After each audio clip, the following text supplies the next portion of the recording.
It's one of mixed martial arts' most well-known secrets that's still very much a secret, usually only spoken about in vague whispers by fighters who don't want to name names or imply their own involvement. Fixed fights in the exploding Japanese MMA scene of the early 90s. But it was a lot of work. I heard already that they were having works. Which by works, you mean fixed fights? Fixed fights. I was in Japan, and before I went, I got that speech from Chris Doman. He said they're probably going to ask you, to lose or to win a fight. I said, Chris, I don't want to do that. Bouts presented as the real deal that were as fictional as Lord of the Rings. Some have speculated that the practice was far more widespread than fans want to believe. But who was behind it all? Was it organized crime, the promoters, the fighters? And what was the motive? Was it money? Was it to create or protect certain stars? How much of this era that is a bedrock foundational part of the sport we watch today blatant lies? Get your trench coats and fedoras on, because I'm Tommy from MMA On Point, and this is MMA Unsolved: Fixed Japanese Fights.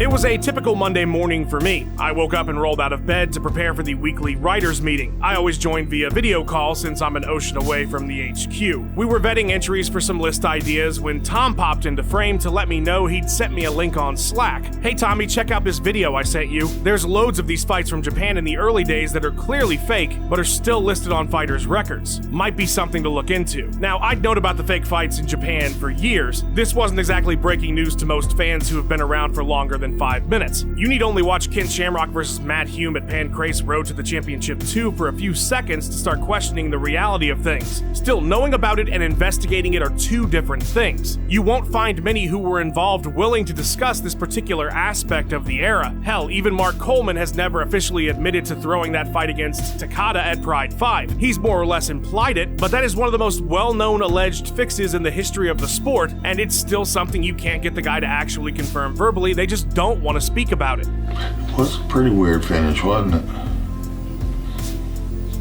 Not to mention the language barrier makes this topic incredibly hard to research in the West. The question of exactly how often this was going on is hotly debated too. Guy Mesker has claimed that maybe 4 or 5 bouts in Pancrase were fixed. Not 4 or 5 of his, 4 or 5 total. Meanwhile, Gary Goodridge went on the record as saying that Pride 1, about 75% of their matches were fixed. Pride 2, about 50% of their matches were fixed. Pride 3, about 25% of their matches were fixed. Pride 4, maybe 10%, and it just went down from there. Former UFC matchmaker Joe Silva was incredibly skeptical of the era, and if you ask old Uncle Chael, the whole entire scene was as real as Pikachu. The way they would fix fights in Japan, they would only go to one guy.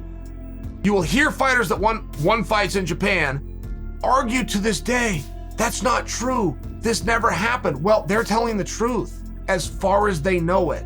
And they come into the room and they tell the wrestler, we will give you $10,000 to not wrestle. That is going to up greatly the percentage and the outcome of this contest. That's how they would fix fights in Pride. It's one of the biggest issues with investigating this topic. There's no accepted list of fixed fights, and questionable ones aren't given a special listing on SureDog or Tapology. Dan Severn's clearly fake fight with Mitsuhiro Matsunaga at U Japan counts anywhere you look as his 13th career win.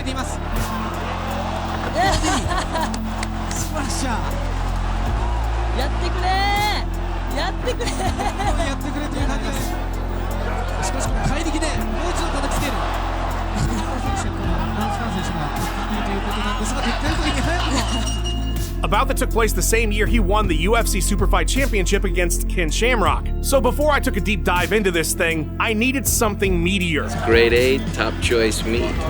All heard the rumors and speculation. I needed somebody with real knowledge and perspective of that era of Japanese MMA to tell me we had a case worth investigating. So after our meeting, I reached out to Dave Meltzer. Not only is Dave the premier pro wrestling journalist in the world, he's also extensively covered MMA for just about as long as anybody. The Wrestling Observer newsletter, his publication, has been circulated since 1982 and regularly covered and discussed all the major Japanese MMA promotions from that time period as they were forming. Better yet, every single issue of The Observer has been meticulously cataloged on his website. There's no better place to learn the history of these organizations. But I wasn't there yet. I wasn't about to research for months to get no real answers. So I sent Meltzer a message. With my limited knowledge of the era, I knew that Fight Network Rings was regularly cited as one of the promotions that blurred the lines the most, going quote-unquote fully legit sometime around 1995. So I asked Dave, what percentage of Rings bouts from 95 to 02 do you estimate were fixed but are still counted as actual fights on fighters' records today? His response was brief and to the point. The last few years were real. Before that, probably 70% weren't. Holy shit. Over 2/3 of their fights before the last few years? This was a promotion where Randy Couture and Dan Henderson fought, Alistair Overeem, Antonio Nogueira, Renato Sobral, Renzo Gracie. This is where Fedor got his start. And prior to the final few years when those big names showed up, 70% of their fights were likely fake? How do we know which ones? And it begs the question, were the other promotions putting on that many fixed bouts as well? We had our crime, so it was time for a list of suspects. Now, there were a bunch of random one-off events and smaller promotions that popped in and out of existence in the early days of mixed martial arts in Japan, and as you can imagine, records on many of them aren't easy to come by. I have searched extensively, and I cannot tell you for the life of me who put on that U Japan event that saw Bam Bam Bigelow get battered by Kimo Leopoldo in the headliner. Oh, by the way, Bam Bam said that fight was fake. That cut certainly looked real enough, though. Smaller shows and failed upstarts aside, there are 3 major promotions and their owners that require further investigation. Shudo, formed in 1986 by legendary pro wrestler Satoru Sayama, better known as the original Tiger Mask. Shudo wasn't a fight league, though, initially. It was a martial arts system based on a mixture of pro wrestling techniques and elements of other combat disciplines. Originally presented much like traditional martial arts competitions, in '94 they would hold their first Vale Tudo Japan event, which would be the catalyst for the heights of JMMA we'd see years later, Fight Network Rings, founded by pro wrestling star Akira Maeda in 1991. Dave Meltzer would report in The Observer at the time that Maeda intended the promotion to be strictly legitimate fights from the onset. The promotion brought in real international talent with history and experience in other legit combat sports disciplines to drive home their authenticity. Rings would very much look like the pro wrestling fans of Maeda were used to seeing in terms of both aesthetic and known rule set. Then there was of course Pancrase, founded by Masakatsu Funaki and Minoru Suzuki. Take a guess what they were doing before creating the organization. The promotion would open its doors just a few months before that fateful UFC 1 card. Like Rings, Pancrase bouts would take place in wrestling rings and carry over much of the rule set like rope breaks and no closed fist strikes. These were the big 3, the ones that are most vital to the formation of MMA from that era. Pride FC would of course come a bit later in 1997. We'll talk about them in a bit though. So with our list of suspects to research, it was time to start the investigation proper. As I'm sure you noticed, these promotions founders all had incredibly strong links to professional wrestling, and that's where I started the investigation naturally, as we're looking into fixed fights and, well, pro wrestling is a work. Let's talk about what that word means for just a moment, shall we? In case you're not familiar with pro wrestling terminology, there are shoots and there are works. Without getting too into the weeds here, for our purposes, all you need to know is that a shoot is anything real, and if something is called a work, it means that it's, for lack of a better word, fake. He used that word. I watched And this something and I said, fuck. You should have. I said fake. What you are I don't care what Vince did Mark. to expose it all. But don't let Dave Schultz hear you say that. What's that? Is that fake? Huh? Now, there is a bit more nuance to these terms, and then there are things like a work shoot. Again, it's a bit too inside baseball probably for a video on an MMA channel, but I wanted to mention the complexity so that the hardcore wrestling fans among us aren't tearing their hair out right now at my simplistic definitions. Alright, back to the investigation. What really got me curious is why it is these stars of the squared circle, all in roughly the same time period, suddenly became the bedrock foundation of a sport that didn't exist. All 3 promotions predate the UFC, so it wasn't as if they were jumping on some kind of fad. And as I traced their wrestling careers backwards from the start of these promotions, I found that all 4 men converged at a single point, or in a single man rather, named Karl Gotch. But in order for me to explain who that is and why he's so important to our investigation, I'm gonna have to go back just a bit further in time. You might want to push pause and make some popcorn for this next bit because I'm about to blow your fucking mind. Alright, so as far as I'm concerned, the reason we got fixed fights in Japan in the 1990s starts all the way back in Wales, of all places, in 1877 with a guy named John Graham Chambers, who created what he called catch as catch can wrestling. Chambers took an amalgamation of wrestling styles from around the UK and Ireland to create this new form, with its biggest differentiating features from oldest Socrates Greco-Roman wrestling being that you were allowed to hold below the waist and use submission techniques to try to secure a victory. Now, as it turns out, catch as catch can was one of the worst names for anything that's ever existed, so everybody just started calling it catch wrestling. This new style was a huge hit in both Europe and the United States and became a popular professional sport. It even made it into an Olympic Games at the amateur level. A lot of guys that were competing as pros would work as strongmen at carnivals to make money off their skills, and what they would do is challenge anybody to step up and have a match with them right then and there, and if they were able to last a certain amount of time or pin the strongman,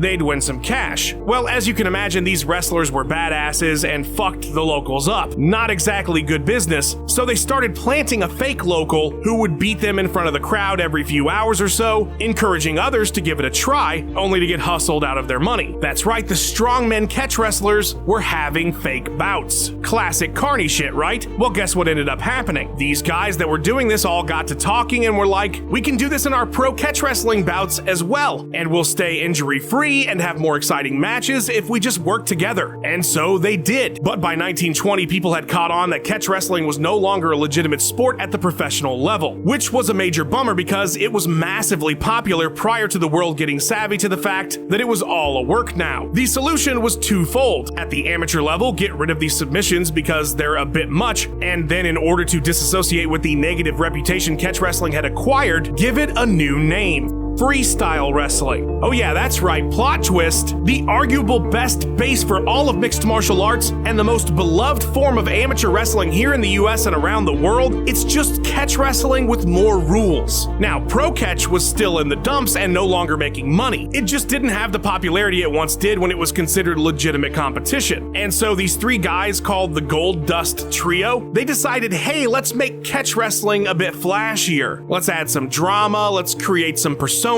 gimmicks if you will. Really turn it into a show so the crowds have a reason to come back. Yeah, that's right, catch wrestling created freestyle wrestling and pro wrestling as we know it today. I told you I was gonna blow your fucking mind, but you might want to refill that popcorn because I'm not finished yet. There was this judoka named Mitsuyo Maeda, but he didn't just want to compete in and only teach judo, he wanted to test his skills against other martial arts, other forms of combat sports. And so he traveled to Europe and the US looking for competition and began participating in catch wrestling bouts since it was so popular at the time. It was said, and probably isn't true, that he won thousands of bouts, never defeated but a handful of times, utilizing his judo knowledge and mixing it with the catch wrestling techniques he'd picked up through competing and training with other catch wrestlers. Well, Maeda eventually made a trip down to Brazil, and using this mixture of styles and techniques he'd been honing through the years, he taught a guy named Carlos Gracie how to fight. Carlos in turn taught his younger brother Elio what he'd learned from Maeda. Yep, another fucking mind blower. Catch wrestling is also responsible for Brazilian Jiu-Jitsu. Alright, now that your mind is thoroughly exploded and you got a history lesson, what does this all have to do with Japanese MMA? More importantly, this Karl Gotch guy I mentioned earlier, who is the commonality between all of our suspects. Well, Gotch was a badass Greco-Roman Olympian turned legit catch wrestler who, like many of his peers, was forced to transition to the gimmicky pro wrestling now wildly popular in the United States to make a living. But he wasn't about the glitz and glam though, the over-the-top techniques. He was fine with worked bouts, of course, but he was just gonna stick with his catch wrestling techniques. As a result, he wasn't exactly a star, and after getting into a fight backstage with one of the most popular wrestlers at the time, Buddy Rogers, and breaking his arm, Gotch was blackballed by the industry and forced to head to Japan in order to find more pro wrestling work. As it turns out, he couldn't have broken Buddy's arm at a better time because Japanese audiences were just straight up tired of the over-the-top type pro wrestling gimmicks and such. They wanted something that looked real and was grounded in real techniques, and catch wrestling was just the thing. Gotch became a wrestling god. That's actually what they called him there, wrestling god. Catch was massively popular, and anybody who was anybody wanted to train with Karl, including someone you might have heard of named Antonio Inoki. Under a punishing daily schedule set up by Karl Gotch, who is often referred to as the god of professional wrestling, and who was Inoki's mentor. Who had that mixed rules match with Muhammad Ali, and then went on to popularize shoot-style wrestling even further when he created New Japan Pro Wrestling. Some of Gotch's other disciples, Satoru Sayama, Akira Maeda, Masakatsu Funaki, Minoru Suzuki. Yeah, the 4 guys who founded the 3 promotions we've been talking about this whole time. You see, everything goes back to Gotch. Everything goes back to catch wrestling. But how did these 4 men go from putting on realistic pro wrestling bouts with real techniques to deciding that they were going to start having actual fights? Refill that popcorn again. Actually, maybe chill on the popcorn. 2 bowls is enough. That's a lot of sodium in a short amount of time. So Gotch's transformation of the Japanese pro wrestling scene meant that basically everybody started training legit. These wrestling promotions that implemented that realistic shoot style, they treated their stable of talent like fighters at an MMA gym. They really trained these catch techniques. And with Inoki's influence and interest in so many other combat sports disciplines, these wrestling promotions began training not just catch, but in multiple disciplines. They would have shoot bouts at the gym, sparring essentially. As a result of the training and the realistic nature of the shows, these wrestlers were seen in public as legit tough guys. As time went on, some would experiment with occasional shoot bouts booked in these organizations. The interest in having these wrestlers legit fight began growing with fans, as well as with many of the wrestlers themselves who had been training and now truly wanted to test themselves. And so our 4 suspects, Tiger Mask, Maeda, Funaki, and Suzuki, all had this training and all found themselves free of the major wrestling promotions at the same time roughly, allowing them to start these proto-MMA organizations. What was happening in Japanese pro wrestling and their individual careers in it at the time that made all this come about, we're going to skip over for simplicity's sake, but if you really want to know the story, and it's a hell of a compelling one, I highly recommend reading the book Shooters, The Toughest Men in Professional Wrestling by Jonathan Snowden. Not only is it a fantastic read that will fill you in on what was happening in Japanese pro wrestling at the time, it was a source I heavily researched in order to make this video, and I cannot recommend it enough. So after learning how and why our suspects founded these promotions, I have to admit I was a bit dumbfounded and skeptical. After all, the whole point of them breaking off from pro wrestling was to start legitimately using the techniques they'd learned. Why in the hell would they fake bouts? I wouldn't leave a pizza restaurant I worked at because I wanted to use my skills to make sandwiches instead, only to start selling pizzas at my sandwich shop. That just doesn't make any sense. It was a calzone. It was literally just a small calzone. I decided I needed to research further, and so I read books. I read The Observer. I listened to interviews and podcasts with fighters who fought for these promotions. I watched matches. I poorly attempted translating Japanese websites to English. I looked into any and every source that could explain how prevalent these fight fixes were, why they were happening, and who was responsible. Anyway, as it turns out, the organization that appeared to be the most legit during that early era was Shudo.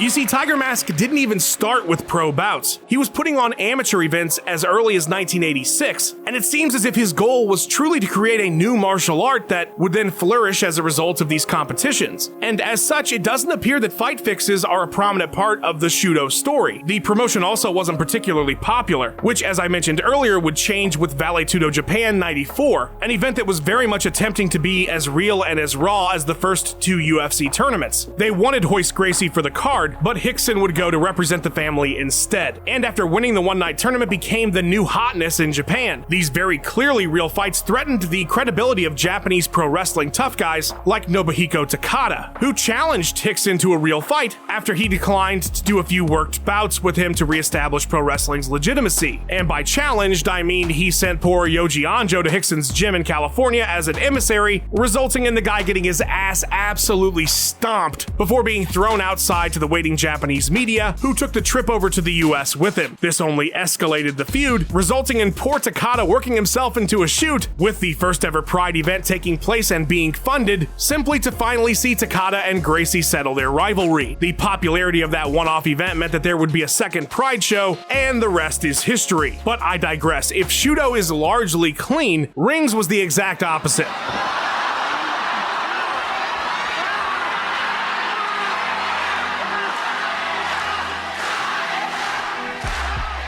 As I mentioned at the beginning of the piece, Dave Meltzer estimated that prior to their final years, about 70% of rings was worked, and Jonathan Snowden in his book confirmed that while there were undercard bouts in the early days of the promotion that were legitimate, all the big headlining fights were works. What's funny about rings is those real established martial artists they brought in from around the world to help their credibility just made their fights look even faker, as none of these guys were very good at pretending to beat people up. The real question is, when did rings go legit? Because in the later years, they did have an impressive talent pool with guys who would a few years later be considered the best fighters in the world. And to me, it's the emergence of those guys that's actually probably the best indicator of when rings was largely putting on real fights, because those big names only start popping up around 1998 or so. I think after the popularity of Vale Tudo Japan 94, that next year rings attempted to start presenting a more realistic product. But even then, you have fights with Maeda on those cards, and they are as fake as Subway's bread.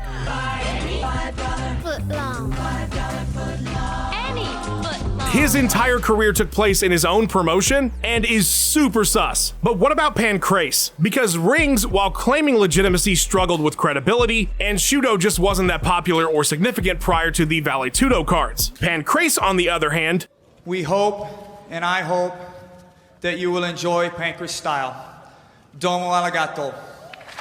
and I would argue to this day has the best reputation of these promotions in terms of both its legitimacy and relevance to the growth of mixed martial arts in that early era. But that's not what my investigation found. While it was always the intention for Pancrase fights to be the real deal, as Snowden explained again in his book Shooters, that was most definitely not always the case. In fact, bouts were often extended with worked segments in them in order to make for a longer, more exciting evening for the fans, which were primarily an audience that came from pro wrestling, where bouts were always a solid length because of course they are, they're worked. Several fighters Snowden interviewed in the book, as well as in a few of his other works, including Ken Shamrock, were vague and cautious in their answers, but essentially laid out that things were not always as legit as they appeared, and that, for example, sometimes lesser talent was allowed by established fighters to stick around for a bit before finishing them off. And Funaki, who was not only one of the founders but also one of the promotion's top competitors, would take dives in order to build new stars. A specific instance mentioned being the 61-second loss to Jason DeLucia. It sounds like it was a bit of an unspoken reality that fights were being either extended or potentially thrown, and the fighters themselves didn't even talk about it with each other, which in turn created more speculation about what was a shoot and what was worked. One of the promotion's top stars, Boss Rutan, said that while he knew the pro wrestling type stuff was going on, he refused to do anything like that when he was competing for Pancrase, as it was billed as legitimate. If I fight, it needs to be real, otherwise I hated those guys. I started sparring with this guy. This guy was a rings champion. He tried to hurt me because they were filming.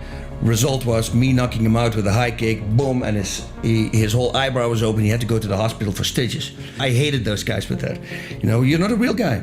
And if you've ever watched any of Boss's bouts there, you can see that he wasn't in the business of play fighting. But there were so many other aspects to the worked nature of Pancrase besides predetermined outcomes. The reason they were able to have fighters that competed so often is because they designed the rules specifically to mitigate any real damage that might occur. And Snowden pointed out that there were also unwritten rules the fighters followed to negate some of the potential for injury, like not striking each other in the face on the ground with open palms. Protective gear, like their famous shin guards, were established for the same reasons. I mean, yeah, it seems like a no-brainer, you don't want injuries, but the reason they wanted the safety is so that they could compete with a pro wrestling schedule and programming. Now, don't get me wrong, Pancrase definitely had real fights. That much is very obvious, and it is still a vital part of MMA history, but it appears there was a lot more pro wrestling there than fans think. And that is truly the biggest takeaway I've had from this investigation. Our perception of fixed fights is totally different today than the people that were in Japan during these primordial days of mixed martial arts. MMA wasn't even a thing yet. These were still looked at as weird offshoots of professional wrestling, and given that the promoters came from that world, it also makes so much sense as to why worked fights or worked aspects of fights were so prominent. They weren't competing with other MMA promotions, they were competing competing with pro wrestling. And for all the reasons those early catch wrestlers started working matches, that same mentality, the same line of thinking that started with strong men faking fights with locals, runs all the way through to these proto-MMA organizations. But then what happened, in my opinion, was the UFC came along with its origins steeped in Vale Tudo in Brazil instead of the heavy influence of pro wrestling, at least initially, and the raw nature of those first events led to Vale Tudo Japan 94, and it's from there that the perception of what this thing was began to change in Japan. It wasn't pro wrestling, it was something new, and while of course there were still fixed fights after 1994, I do think that was the turning point where legitimacy was a much greater concern to both the fans and the promoters themselves, or at least the perception of legitimacy, because audiences could largely tell they'd now seen real fights. So if you were going to work one after that, it better look the part. By 1997 or 98, a worked fight doesn't look like the ones from 1993 anymore. There's no denying though that pro wrestling continued to have a strong influence on Japanese MMA all the way through to the death of Pride FC and carries on even today with promotions like Ryzen. And because of that deep connection, far more so than Western MMA organizations, the speculation as to what's real and what's not continues to this day. That and the Yakuza's involvement in Pride, and all the insanity that was their fight fixing and holding managers hostage and whatnot, which I do feel is distinctly different than what we saw from those earlier organizations, which is why Pride was not heavily featured in this video. But yeah, they certainly didn't help the legitimacy cause in the end. Pride aside, it's still very much the roots the entire JMMA scene has in pro wrestling that will keep people guessing and speculating until the end of time. Floyd Mayweather's exhibition with Tenshin Nasukawa is a great example. It was brought into question the second it ended, and it's that uncertainty, along with the vast majority of those involved being unwilling to talk about it, that will forever keep this case unsolved. We'll never truly know how many of these fights were faked and how many were real. I mean, before starting this investigation, it never even occurred to me that only a part of a fight could be fake and the rest legit, which opens a whole other door. And honestly, I've been so deep in this for so long now, I don't know what's real or fake anymore. But I think I knew going in that we were never going to get that answer. My hope is that in watching this, your takeaway is that it's evident that it was a prominent practice, and the reason why it happened in those early days is a bit clearer. I think it's fitting to wrap this video up with a quote from wrestling god himself, Karl Gotch.